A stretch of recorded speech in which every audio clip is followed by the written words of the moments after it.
is Good News Week. Someone's dropped a bomb somewhere, contaminating atmosphere and blackening the sky. It's Good News Week. Someone's found a way to give the rotting dead a will to live, go on. My name's Mary Muldowney, and I didn't grow up in the North Inner City. And my mother would claim I never grew up at all. But what I have been doing for about the last 25 years is collecting the oral histories of people, particularly women, who grew up in the North Inner City and who've lived all their lives around Dublin. Now, I've also actually talked to people on the south side, but we won't mention them today. And one of the things that's really struck me in looking over the various interviews I've done is really the extent to which, is it too low? Yes, it's just put right up to your mouth. Okay. Yeah. Is the extent to which women are constantly referred to in stories of people's childhoods. So that it's their mothers, their grandmothers, the very strong women in the areas, and this area is absolutely no exception to that. So I will just kind of generally touch on that, but also maybe give you some of the stories from the interviews that I've done, particularly with one or two women who did actually grow up within sight of this pub and just happened to move out of the area later. Now, why did we choose the 40s, 50s and 60s? Why didn't we go earlier or later? Well, for a start, in the 1940s, Stoneybatter would have been, and Smithfield and the area in Dublin 7, and the area that Terry's going to talk about around the Buckingham Street area, were still incredibly poverty-stricken. There were still actually tenements, there were still all of the dreadful conditions that we hear about in the way that Dublin was divided. And it really wasn't until the 1970s that the shape of this area started to change. That you saw, for instance, the cattle markets being replaced by Drummondley, and O'Devney Gardens was built in the 1960s, and you had other changes of that sort. The corporation, as it was then, stepping in to build flats instead of what had been tenement houses in the area. So the fabric changed, but also a lot of the young people here in the front wouldn't even begin to recognise the sorts of streets that you had where people could play out. You know, that most of the stories that we hear, and that I hope that you'll contribute from the audience as well, would have been about playing football on the street, or even in the small parks that there were the sort of things that you could do where kids went out from early in the morning until late at night in the summer, and parents weren't worried about where they were. They didn't have to worry that they're going to get knocked down by the heavy traffic. All of that kind of thing has changed fairly radically.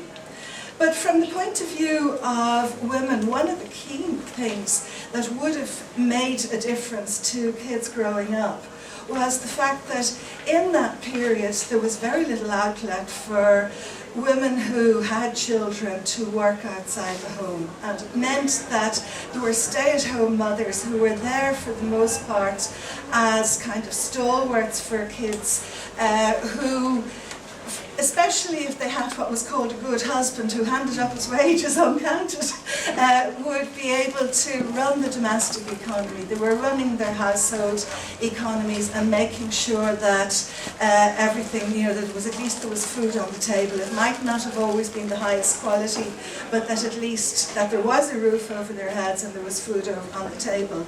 But Terry, I think, is probably going to expand quite a bit on the conditions of some of those roofs. But even just in this area, for instance, one of the women that I interviewed, Mary, was telling me she grew up in Linnenhall Place, which was, you know, on one side is the little houses that were built by the corporation in the 30s. They weren't fantastic houses. They had outside toilets, they didn't have proper kitchens, because of course the corporation planners would never have occurred to them to actually talk to the people who would be living in the houses.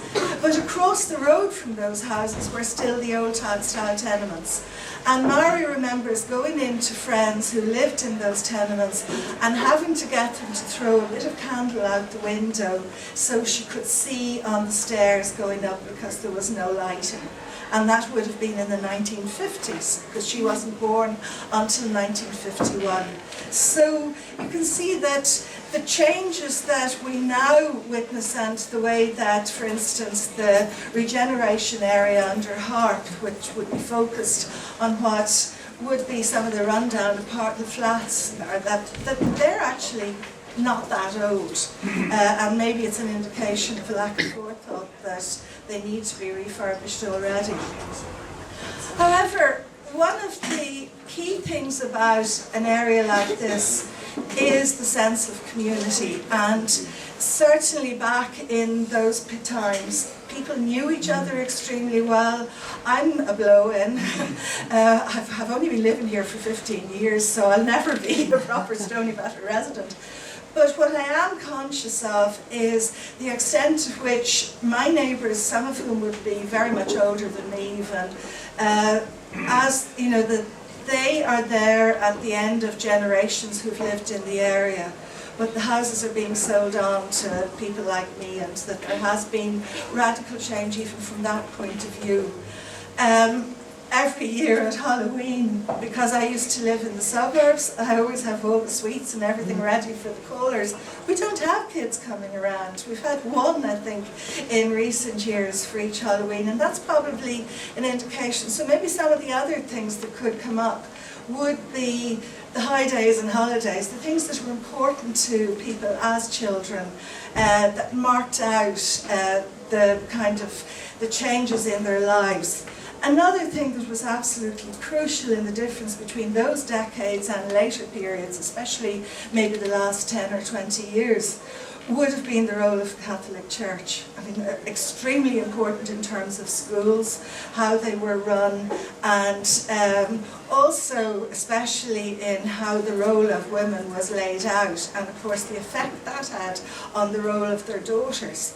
Many of the women that I've interviewed have spoken about not just, that there was a delineation between what they did as children and what their brothers were expected to do. If you were living in a tenement house, the brother might carry the coal up from the deliveries to the basement, but the girls would be looking after other children. And from a very early age, all of the women, and I mean at this stage, I'm certainly from the inner city Dublin area, would have interviewed about 30 women. The experience is remarkably similar in that most of them, unless they were the youngest, were entrusted with minding the babies from an early age. And it could be that maybe their mother had a small part-time job to help supplement what was often a low income, or it's simply because that women had so much to do with very few modern conveniences that kids, especially as they got to maybe 7 or 8, had their delineated chores and that they had to do them.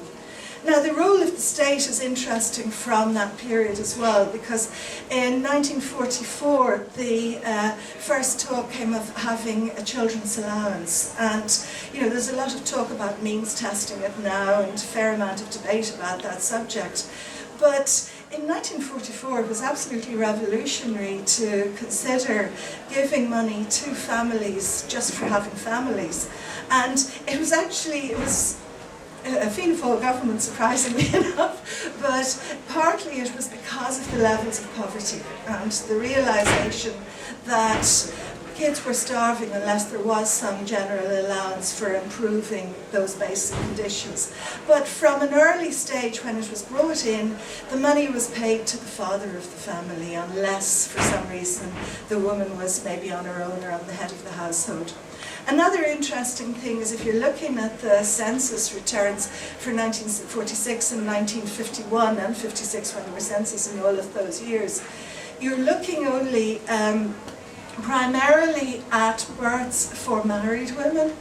It was like, unmarried women, while there clearly were women who were giving birth outside marriage, but those children didn't count. And of course it was very, very much later, I confess I can't remember the date at the moment, when the whole concept of illegitimacy of children was finally done away with and long overdue.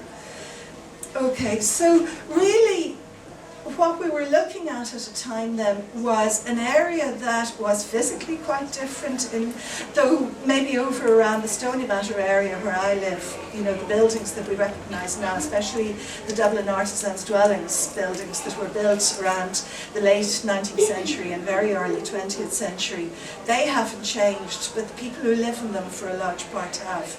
You don't see children playing out on those streets anymore. But in the wider area around Smithfield here and further up towards Cabra and other parts of Dublin 7, we have seen really incredible change, and that's the sort of thing that only, I think, oral history really and people talking about their own lives can bring to the fore. Statistics and census and all the rest of it, very handy for people like me who do this for a living, but absolutely nothing can replace a real live source of information who's talking about their personal experience. And I have to say, one of my favourite quotes was by the Canadian writer Saul Bellow, who said that we all need our memories to keep the wolf of insignificance from the door. And I'm delighted to pass the mic on to Terry Fagan, who has been doing incredible work for 40 years, more than 40 years, on collecting the memories of the people in the inner city area, particularly around the Monto. Terry, thanks.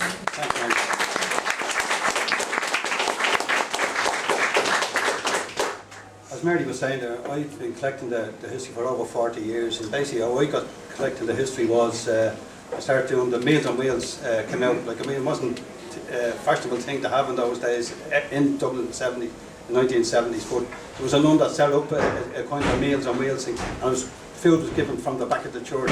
But we had to go to the RT radio station, which at that time was in the GPO. We'd go up and collect the food and bring it back to the church and distribute it out into the tenements. And I found when I was going to these elderly people, they were sitting there and all they wanted to do was talk and tell you stories and things like that. So I said, get a tape recorder. So basically I did get a tape recorder and I started to record all those stories. And I have, from those stories, I got eyewitness accounts to the 1913 lockout, the 1916 Easter Rising, the War of Independence, Civil War, and right through. But mainly a lot of the stuff would to do with their lives living in the Dublin tenements. And we published a number of books on the actual stories that we got. And other stories that we got in between them was the eyewitness accounts of the Madams of Monto, the famous red light district down in the north inner city. And we were able to get exactly what was, from their what they'd seen, they kind of related to us, And they didn't hold back when they were telling us the stories, they really went forward and just told us everything that they witnessed and what was happening. So we built up a huge archive of audio recordings. I mean, we have hundreds and hundreds of recordings, and we have a big archive of photographs. Basically, when we would when I was doing the interviews, I'd ask them for any family photographs and things like that. And I had a friend of mine who was a photographer, and he would copy them back out from the photograph, because it's essential that if you get a photograph, that it's given back, because that's the people's personal recollection or the belonging instinct. But we've been doing that. But from those recordings, things that there was a lot of interest in a lot of the stuff that we recorded, particularly the Monto. There was documentaries done on the Monto because of the Monto book went out stories. And one of the things that I started to record in the 1970s was also the industrial schools. And I know we're on the Christmas time, I'm trying to keep it light, but I recorded those stories, and I've done that for a reason. Because as a young boy in Dublin, I was caught selling newspapers without a licence, and I was given 3 years. In those days they had a policeman. He was known as the badgeman, and his job was to go around the streets, and he didn't wear a uniform. He wore civilian clothes, and basically he'd mingle in with the crowds, and kids going by, he'd call him out the head of the press, and he'd say he was the head of, and when you handed him the paper, he just grabbed your hand and he had you. He took you down to the station. And then you were summoned to court, and you went to court. And in those days, you could get anything up for up to 7 years in an industrial school for selling newspapers. So I started to record that, and now I was lucky when I was sentenced to 3 years, because there was a youth club set up in the north of the city, the Belvedere Newsboys Club, and it's a club that's gone since 1918 and still going today. And there was a director of the club, a man by the name of Jerry Walsh. He went to court and pleaded with the judge for me, and the judge he let me go, but not before I spent a month or two in Marlborough House Detention Centre, which was up on Washerwoman's Hill in Glasnevin. And I can tell you that was no place to be in for any kids, and it was really appalling. But my personal experience as collecting the history was a next door neighbour of ours. He was a man by the name of Jemmy Gunnery. He was a Dublin docker, and he was a friend of my father. My father worked on the docks. My mother had about 16 children, and there was about 10 alive, and we were living in corporation buildings. And the rooms there measured 8 feet by 18 feet, and I just had a small little kitchen off it. But my father worked on the docks, and my father was took very sick, and he was dying. And Mr. Gunnery came in. He said, "Look, I know this through my mother." He said, he told me, my mother-in-law, he said, "Look," and he goes, "Oh, look, I'll make sure the kids are all right. Everything will be okay." But he had a hidden secret, and we didn't know anything about it. And so all I can recall about Jemmy was being working on the docks. He was able to get some stuff, pilfered and stuff from the docks, and that would be loose tea, sugar, anything like that, but he'd bring it into the house. And it wasn't until around 1962 that my brother Christy he was caught stealing rosary beads. It was a rosary bead factory in the north end of the city, in Maltford Street, and he was caught stealing the rosary beads, and he was taken to court. But my mother couldn't go to court that particular morning he was to go. She sent his sister-in-law to go. So his sister-in-law took him over to the court, and I watched him going out of corporation buildings, out the main gate, and he headed over to the court. And eventually, when I hung around in the room with my mother, and eventually the sister-in-law came back, and she opened the door. And when my mother seen my brother wasn't with her, she screamed, "No, please." And she said, "Gone. They sentenced him to 7 years for stealing rosary beads." So I'm going to tone this down because there's kids here, but I will. But anyway, a screams brought the neighbours running into the house, and they brought the Jemmy Gunnery coming into the house. And it was there that I watched him kneel down, and he took a hand and he said, "Don't be worrying," he said, "I'll get him back out." So this would be Jemmy's hidden secret. Jemmy was secretly rescuing children from industrial schools. He was dubbed in later years, like, you know, the movie came out, but people always refer to him as Dublin's Otto Schindler, you know. So, but he promised me mother he would get him out, and so anyway, we went to see my brother in the industrial school, and he went to see him that first time. The first week he was in there, he was crying, he wanted to come home, and my mother we couldn't get him home. So, you know, so his mother said, "I can't take you home, you won't let me." Anyway, there's a lot more to this, but I can't say with kids there. But anyway, time was up, and the Christian Brothers put us out onto the Malahide Road, and the following week Christy escaped from the industrial school himself and made his way back into the buildings. And so Jemmy Gunnery came to the house, and he said, "Look, this is great." He said, "It saves me doing the job." He said, "So anyway," he said, "Christy, listen," he said, "I have a family in England that's going to take you, and you'll go there, and your mother will go over to see you and things, and you come back when you're 16 and you'll be okay, you know." But Christy wasn't having it. He didn't want to go. And so Jemmy said, "Look, if you don't go, the police are going to come." And within a matter of a day, the police came crashing through the door, and they arrested him and took him back. So anyway, we went back up to see him. He wasn't there. He was gone. They sent him down to Letterfrack. So Jemmy anyway came of all the places, he said, for him to go to Letterfrack. He said the hardest place to get children there. So he said, "Leave it with me." And anyway, Jemmy was putting plans together, and he took sick. And so anyway, Christy, years went by. We couldn't get Christy out. But Christy was never one to give up the ghost. He kept escaping from Letterfrack, but never made it back to Dublin, because when he escaped, he'd make it into the fields. The Christian Brothers ring the farmers, and the farmers would send out go out with the tractors and capture the children and bring them back. So Christy was giving them so much grief that they got fed up with him. They gave him the name The Runner. And so then they transferred him down to Clonmel to another industrial school. So we had just kind of given up the ghost that this would ever happen, and would happen to get Christy back. And then one morning, a knock came on the door one Sunday morning, and Jimmy was around 6:30 in the morning, I'll never forget it.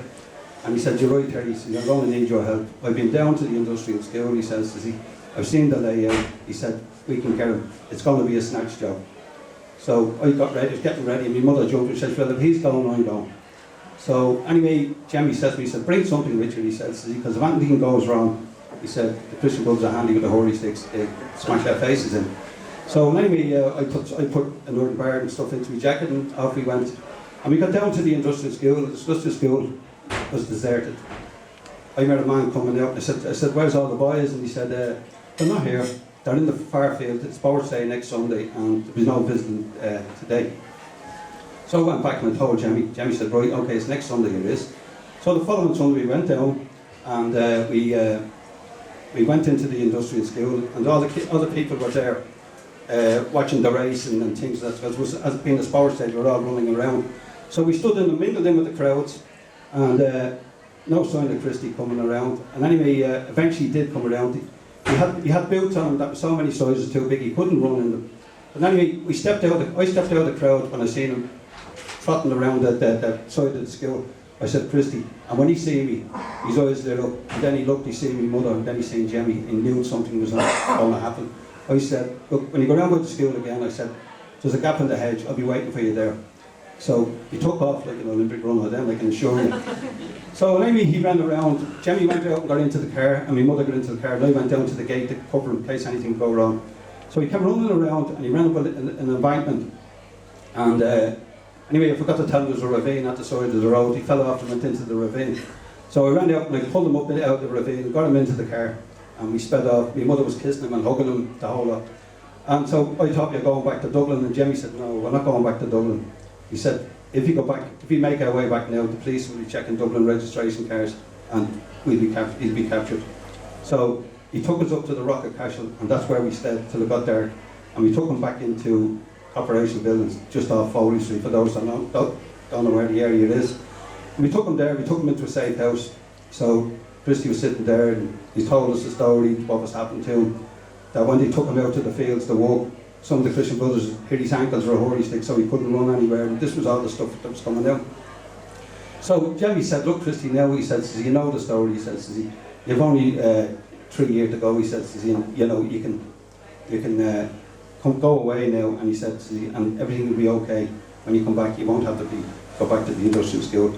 So Christy went into the mantra, "No, Mr. Gunner," he said, I don't want to leave me, Mommy, I want to stay with you, Mommy." So Jimmy stood up, and he told him to F off, and he walked out of the room. So we were pleading with Christy to go, and he wouldn't go. So after about an hour, Jimmy Gunner came back in, and he sat down and he looked at Christy, and he said, "Christy," he says, "you can stay here and you can see your mother every day." And we were looking at him, how's he going to do this?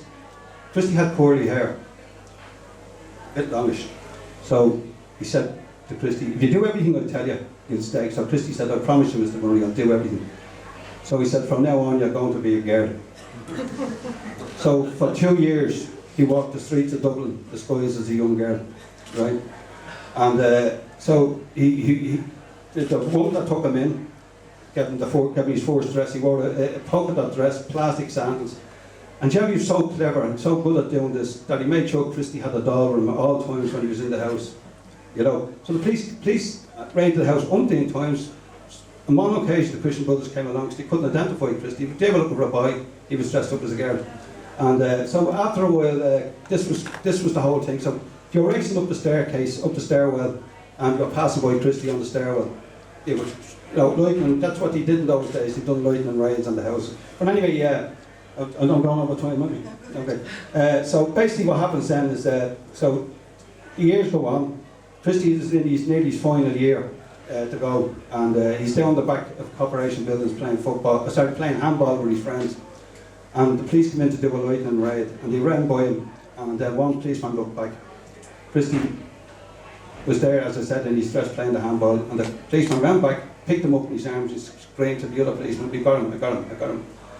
So when my mother went over to the station, the policeman said what gave him away was, in all his years of patrolling that area, he said he never seen a young girl playing handball like that.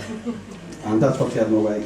So they had him in the station, and they didn't want to. They got onto the Christian Brothers. They said they didn't want him anymore. He was too much trouble. So they still had him. He still had time to go. So they couldn't just release him. So he became the youngest prisoner to go to Mountjoy. He spent one night in Mountjoy. From there he went to Marlborough House Detention Centre, and from there he went to the St. Patrick's Institution, and then he came out. And from this day, if anybody that knows the brother, he never let his hair grow, he keeps shaving. So, and this was part of the story. And so, RTE done the documentary on the story, and they interviewed the Gunnery family, and they interviewed Christy. Christy went back, we went back to the John Street School where it all happened. Over 40 years ago, we went back to relive the event. So they recorded it, and it went out on the documentary on one, and it won gold awards in New York, Berlin, all over the world. The documentary won the awards for the best documentary. But Jemmy's hidden secret was, as a young boy in the late 1920s, he was caught stealing food from, caught stealing bread from a bread pan. And he was taken to court, and he was given a number of years in an industrial school. So when he was being released, his mother met him at the train station, and Jemmy thought he was coming home, to the family home. And the mother said, no, you can't come home. She said, I'm fear for you. She said, if you come home, you'll probably end up in Mountjoy prison, and I don't want that to happen to your son. So she gave him money and a little parcel, and he headed off down to the docks, and he got on a boat for England. He arrived in England. He'd know the whatever money he had went, and he was now on the streets, and he was starving. Then the story came out where Jemmy was looking in the windows of cafes, and one of the cafes he was looking in, there was this young girl walking in the cafe, and she seen Jemmy, and she knew that he was hungry. But she came out and she said, she started talking to him, and Jemmy said, I've nothing to eat for a long time. She said, hang on, I'll get you some stuff. So she got him some food. Anyway, they fell in love, and they ended up getting married. So Jemmy then, they had 2 kids in England, and then they came back to Dublin. Jemmy got his wife to come back to live in Corporation Buildings. So Jemmy then came walking on the docks, and he set on the crusade then, secretly, to go and rescue children. Now, he just wouldn't go into an industrial school and take a child out for the sake of doing that. He would work with the parents. If the parents wanted a child rescued, he would do it. And he had different plans of doing it. He had different people helping him. So when he helped my brother, I went on to work with Jemmy in various events in the north in the city. And so Jemmy was a marvellous man. As I said, he was dubbed Dublin's Otto Schindler. And for those that want to listen to that radio documentary, you can go onto the Radio 1 website and download the documentary called The Runners. And you can hear the full story of me telling the story, of Christy telling the story, and Jemmy Gunnery's family telling the story about their father and what he did. And so at some stage in the near future, we're hoping to have a block of flats named after him in the area for the work that he did. There's also going to be a movie made about Jemmy. So I have to follow her up now. Right, bye.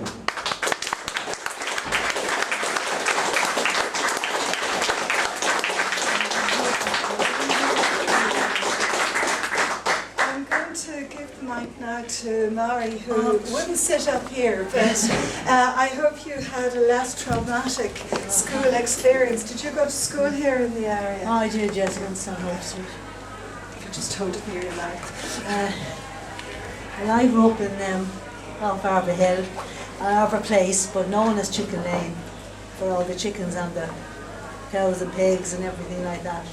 I went to St. Hope Street with Celestine here, George's man. And we enjoyed the years there, but one or two of the sisters there weren't great. But one time I stayed out of school, and a friend of mine who can't be here today, she's a friend of ours. So my father said I had the flu, and she said no, she was out playing cowboys with her cousin. So he was in the boys' school, so they put me down to the boys' school. I had to run home. So that was that. You know what I mean? They were very strict, you know. And, that was your punishment, was it? That you were put in the boys? Yeah, but I went to Tiles and ran home. So, well, Celestine was the same. We had a nun called Sister Celestine, and every time Celestine, anything happened to her, she was brought up. You're making a show of my name, you know. So, but our area was very good to live in. Everyone knew everyone else. Everyone's doors were open. Celestine's mother was great. She was a kind of Florence Nightingale maybe of Arva Hill. Would that be near it? And the door was open all the time. I spent a lot of my childhood there because my mother had died, and my father was there all the time as well. So I know them from the inside out. But her mother told me one time, as we were older, that why the door was open all the time. Celestine's father said one time to her mother, "Where's all the people come from? Like when they were married first, you know." She said, well, she came from Toonbridge in County Antrim. And she said, well, my house was always, our home was always open at home, so this one's going to be always open. But every time we went in, the kettle was on. And as I got older, Celestine and those went to work. I unfortunately didn't. And so I spent a lot of time around there. The minute I go in, as our daddy got older and retired, the minute he said, put the kettle on. So the kettle was on day and night. But yeah, everyone around there kind of helped. You know, we had a few friends who lived in tenements, you know, but they were our friends. There was no difference. We all went in and out of their houses. There's a lady in the audience here, Olive. Her mum was great. Her mother-in-law, she had 8 children, and she had everyone in and out. All the children went in, all the children went in and out. It didn't, you know, most of the houses didn't have to be asked into. I just ask you a question about that, because one of the things that's obvious, certainly about the 40s and 50s, was that women still gave birth in the home a lot. They didn't go into hospital. Would you have been born in your house? No, I wasn't. But our friend Mary, her mammy had at home. Every time we saw the doctor going in, they said he brought him in the baby in the bag. So we all believed. We were all outside the door to see. The doctor, because the doctor was our neighbour as well, you know, and he was in Manor Street and everyone knew him just as his name. Celestine's mother then, as things got old, as she got old and that, she used to have a lovely basket and she'd go around all the shops, but she'd support them all and she'd be hours away. And her father would, where is she? And then she'd bring back some child or somewhere that maybe their mother and father, you know, couldn't look after and had some more, and they'd be up there, be in the bath and be washed and be shining. You know, we had great times around there. We played a lot. There was a lot of games in our time, wasn't there? Mm-hmm. We were out all the time. What sorts of games did you play? We played skipping, beds, hopscotch. And Celestine was the shopkeeper. We played a lot of shop. She had a big box of buttons, but she wouldn't let anyone be the shopkeeper because of the buttons. So if the button was missing, we'd be all in trouble. But we used to play. They had a big lawn up into their house, and we'd play around there mostly. You know, all mothers and shop and skating and whatever we might do, ball. And there was a family at the end, and their daddy was a policeman. There was high up, wasn't he? Yeah. And he used to give out sometimes.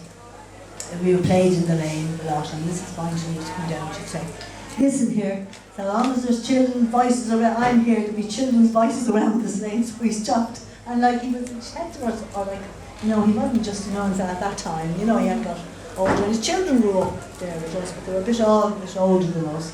We more with Celestine's older brothers and sisters. And did you play with boys? Boys and girls. Yeah, I'll tell you what about Celestine. They used to give me an awful time. But yeah, we are boys and girls, yeah. Any of the boys in the audience have any stories about one of our friends, he went on, played he played the accordion, and then he went on and they joined, he became the metal chords. And what else did he after that? He was the cadets after that. First they were the metal chords, and then they were the cadets. Yeah. It's a pity that none of them around, but What was the cadets? the band, the group, Oh, young, right. yeah, and then they went on to the metal chords, and then some of them went on to the Miami. Did you up and down in Miami? So we grew up with all those. And did you go to, was there a hop in the area, for instance, where you went to dance? Not more time really. We were only going, it was Cabra Hall. Cabra Hall was the nearest for the older ones around their area, you know. One of the women that I was talking to talked about a house on Manor Street that had a big basement. that they used to play records. This would have been in the middle 60s. You didn't ever hear about that? No, it's a CYMS. So we used to go to CYMS in Auckland Street, all right. Yeah. Crowd Match a Hall down here. Otherwise, we just played around and went around to one another. That was that. So you say something? There's a very quiet argument going on here between about who's going to speak and It who's was not. Well, our area was a little farm, a little country area. It wasn't, it was like inner city farmers as well. Celestine's family ran taxi business, and he was a mechanic for everybody. They wrote down tickling names, always one at the last minute to help me. But and everyone, all the shops, lovely family shops, all family shops, Stoneybatter. And Arbor Hill. Would you have gone shopping for your mother? So it was not, well, we all shopped just local. We just went in. And we all went from one shop to another. No different. Nobody fought with one another. You couldn't go into that shop. We all went into all the shops. And do you remember when the supermarket came in at the top of Pershing Street? Yes, I do. Yeah, I do. I had left there, but a friend of mine still lives around, and I think it was a shame because everyone knew one another. Fathers and mothers had all grown up in those shops. Our fathers and mothers and that had grown up around the area as well, and as I say, we're all family shops. And down here, all around Smithfield, all family shops, all down King Street, all around. Everyone knew everybody else. Yeah. So, if you were talking about the experience of growing up, would you have met people, say, at school who came from other parts of the area, or were you just stuck to your own friends? Oh no, well up around the buildings, as you say, they all went to school with us, then some went up to another school called Gabriel's, St. Gabriel's, it's halfway up Oxentown Road. Yeah. Some came to King Street to school. No family, they were dealers, they were a lovely family, they were 19 or 20 more, wasn't it? Yeah, Maguires, and they went to King Street. We all played together, and we all went to anything that was on in one another school, Christmas or anything like that. And what was Christmas like? Oh, it was lovely, great, wasn't it? What sort of presents did people get? Well, the small, nice little things. We used to buy things from one another. Crowd must go around the shops. One would stay outside. We used to go wine for you, they'd all go in, and then you'd go in and they'd stay outside. So it was lovely. A lot of drapers, families, shops around. Yeah. It was a lovely place to go because my son came to work here there some years ago, and he was telling people, I grew up, but it had changed, and he used to say, tell them what it was like when I grew up here, not now. It's not the same at all. When you say it's not the same, is that good, bad, or indifferent? It's bad.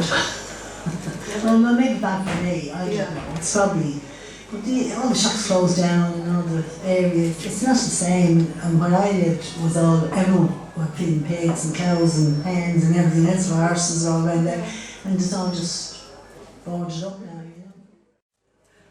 The area where I grew up, there was a lot of small little shops. Some similar would have been around here, and so basically, in the area, some of the people on Foley Street actually had the shops made. Well, they used the houses as shops. They sold paraffin oil and coal, and actually because that was a thing that people could do in those days, was put coal on the side of the street and use it to sell it. Because in those days, people, I say that it's might remember it, but you could buy loose coal, which was a half a stone or a stone of coal, or things like that. So you had lots of little dairy shops around the area that sold loose tea, loose sugar, butter, and things like that.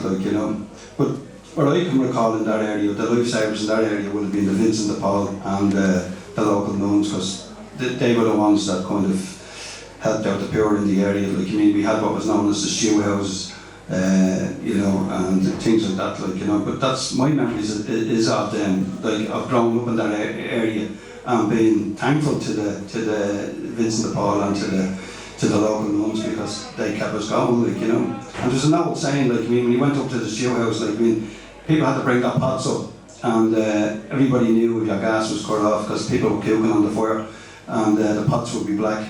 And you'd have kids up there with shiny pots. The gas was still on. But when kids went up the queue up there, when they seen the pots were black from the bitumen coming from the coal, they used to slag one another, saying, "Look, you've no gas, your gas is cut off, you're cooking on the fire," and all this. So like there was lots of that stuff around the area. But just as Mary was saying that about tenement life, women were the real heroes of Dublin tenements, like, and there's no two ways about it. Like one of the interviews that I did was a woman that whose mother had 10 kids, and they lived on top of the house, and her job, when the mother wanted to go to the shop, she had to carry the kids all down the stairs one at a time, because the staircase in those days, people were chopping up the staircases to keep the rooms warm. They were doing that. But she had to carry all the children down one at a time and leave them with the neighbour. Every child she carried down, she'd leave her with the neighbour on the ground floor, go up and get the rest down, till she had them all down, then go to the shops, come back, put them back into the neighbour, and then carry them all back up again one at a time. And then she had to go off down again and get water and do that. So when anybody talks about Dublin tenements, it was really the women that were the ones that were trapped in them. The men could get out. If you're walking, they could go down and they'd be going to their jobs. Or if they weren't walking, they could go down and stand on the street corners, but the women couldn't come out. One of the stories I was told by a woman who was a medical social worker in the Rotunda in the 40s, and she had one very clear memory of going to visit a woman who was having her 20th child, and it was up the top of the tenement, and of course it was dark, and she had to be really careful because half the stairs were gone. But the doctor was there because the woman, despite having had a lot of practice with childbearing, was having problems. And they were talking about the family and saying, you know, that the husband was unemployed, and the doctor pointed out that if he fathered 20 children, he clearly was employed at something, whether he paid well or not. But this is the thing, really, you know, that the poverty levels were extraordinary, and while there was, you know, people living side by side who, you know, if there was an income coming in, things were probably a bit better. But one of my interviewees, not a woman actually, referred to the consciousness actually of what Terry is saying there, you know, that there was a bit of snobbishness went on. If you lived in the house, you know, Arbor Hill or Chicken Lane, they were houses and they were individual. So that was a step above living in a flat or in the tenement. And that there was fierce competition among the women especially, you know, that not so much that they'd be looking down really at the people who might have less than them, but if you knew people were on the same level. I mean, something that came up quite often was the Christmas curtains competition, which, what the heck is that? And essentially what it was, that you'd go up to Frawley's maybe in Thomas Street or somewhere like that, buy your new net curtains, but it had to be timed very carefully about when they went up on Christmas Eve, because if you put it up too early, your one across the road might see your pattern and copy you, and then your lovely curtain was no longer as special as it was. And this is the kind of thing that I think also reflects the community as well, that, you know, people had pride in what they were doing. You mightn't have had much, but you made the most of it. But what is really, I think, probably a lesson for today, you know, I mean, Terry talking about the Vincent de Paul and the reliance on them, well, we're not that far from that now with a lot of people, but there is also the difficulty that the state, the role that it plays in Ireland in the 1940s, 50s and 60s, it was all about keeping the state out of the family, regardless how much the help was needed. And women's role yet being said to be in the family, and that something like going back to 1913, you know, that you'd rather have kids starving than go to Protestant households, regardless of whether they were. So I just wondered whether anybody could talk about that kind of influence, that it was a very Catholic state, quite consciously. The Catholic Church still had a special position in the census, or in the Constitution at that stage. You know, you were saying, Mary, that the nuns were okay, but one of them or two of them were literate, but did that affect your day-to-day life? Oh no, not with those, did that too. Yeah, really did. we were too young, we probably didn't take anyone to eat them, you know what I mean? But going to school, you kind of worried about them, you know what I mean? And there were a lot of people too around came from the Dublin Road, because that was near school, and from Cobblestone and from Blackhouse Lane, you know. And you might be told that they're a bit, you know, different, and they didn't get into any bother, and they, not like us, you know.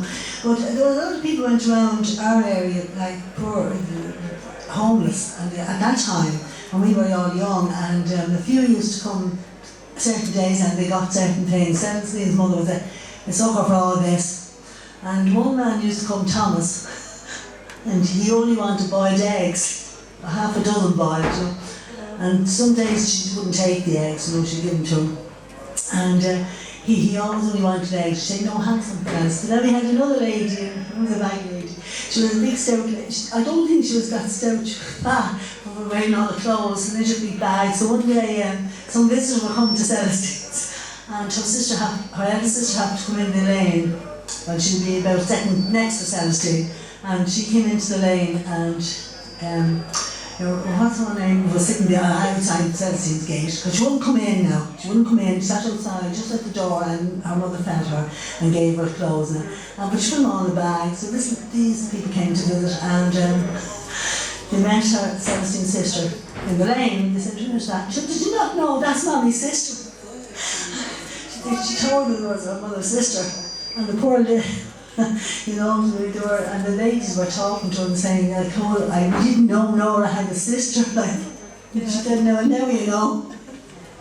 You know, it wasn't her sister at all, but then she'd go down to another lady at a tiny little shop, and she'd have greengrocers. Now her father and everything was there, you know, she was, you know, amazing. And she christened Mrs. Poynton, Mammy Poynton, and she'd give her loads of vegetables, all withered. And she'd bring them back, flowers and all, and they used to say, bring them back the way you got them. But she said, no, my friend gave me those, but she was always going around looking to find some poor. So you bring it into the house. And she sewed and she knitted, and she'd usually get beautiful jumpers. And I used to borrow them now and again. When I get around to it, you know, she knit and she sewed and she made lovely skirts, and she made them for everyone. There wouldn't be anyone just giving for them. You know, if you like one, she'd make it, or next door. She wasn't like that they could have them, but we couldn't, you know. And she used to do lovely patchwork things out years ago. They were gorgeous, and she put the ladies on them, or whatever scene was around at the time. It was great area, you know. Really brilliant. I would say it's a really positive experience. But there were people very poor around, you know.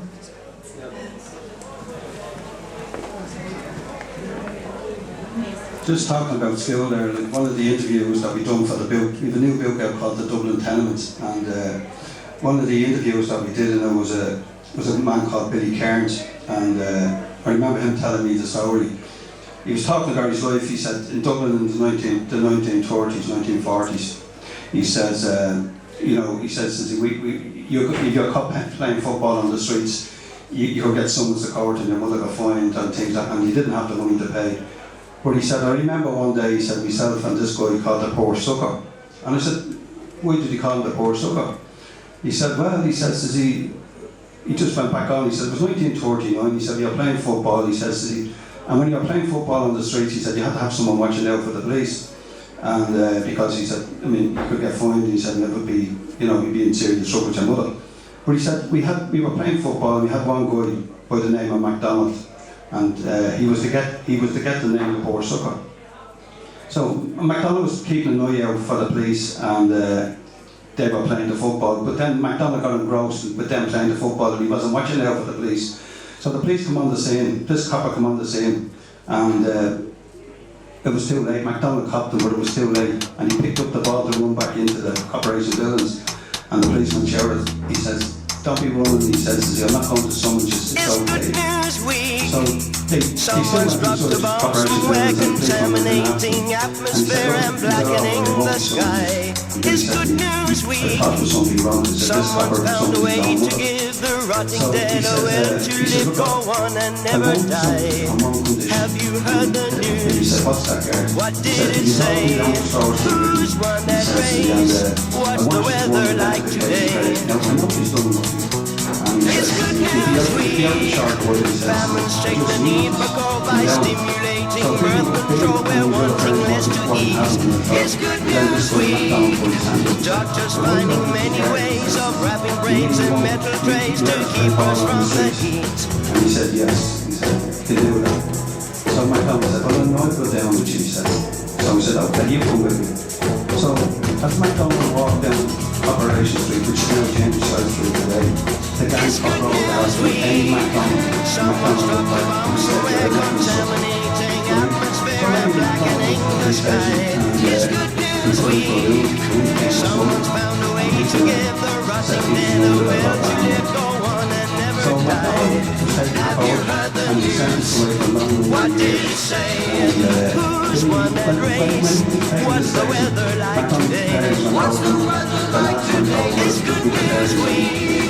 Families check the need for coal by stimulating birth control. We're wanting less to eat. It's good news week. Doctors finding many ways of wrapping brains in metal trays to keep us from the heat. To keep And us he's now from at the the age of heat. 16 To years keep of us age, from the and he heat. came down in the area as the Porsche up at McDonald. And he went away to England, never to return. He died in England. So this way Dublin was in the 40s. They had what was known as the humane man and the humane woman.